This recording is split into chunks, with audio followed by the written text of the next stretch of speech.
Au lycée Saint-Just de Lyon, la journée de grève du 5 décembre devrait être très suivie. Professeur d'histoire géo depuis 28 ans, Stéphane Hubach se joindra à la mobilisation. Il dénonce le calcul des pensions du futur système de retraite qui devrait grandement pénaliser les enseignants.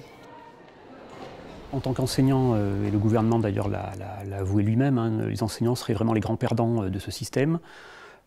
Certains simulateurs notamment aujourd'hui évoquent la perte de quasiment 30% de la pension pour quelqu'un qui partirait en retraite en ayant commencé en 2025, date à laquelle la réforme est supposée rentrer en vigueur. Stéphane craint pour l'attractivité de son métier alors que l'éducation nationale manque déjà d'enseignants dans certaines disciplines. Déjà, on a la question des salaires aujourd'hui qui pose problème. Si demain on rajoute effectivement des pensions qui sont vraiment des pensions extrêmement réduites, moi j'ai du mal à voir qui va vouloir venir travailler dans l'éducation nationale avec de telles perspectives. Ces derniers jours, le gouvernement a tenté de rassurer les enseignants en promettant des augmentations de salaire.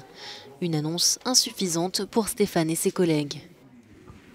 Je pense que là, on va avoir une mobilisation qui est vraiment très forte parce que même des collègues qui, éventuellement, sur certains points, peuvent être un petit peu timides, là, très clairement, seront en grève jeudi. Donc, normalement, la mobilisation devrait être vraiment massive. La réforme prévoit également la fusion des 42 régimes existants pour créer un système de retraite universel.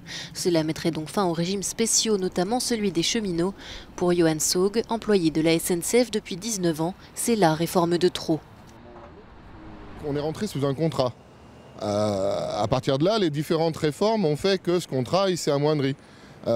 Si on a accepté de gagner moins d'argent tous les mois sur notre fiche de paye, c'est en contrepartie notamment de ce régime spécial de retraite.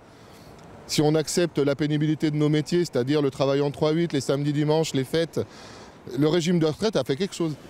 La grève devrait être très suivie chez les cheminots qui se disent prêts à reconduire le mouvement pour maintenir la pression sur le gouvernement.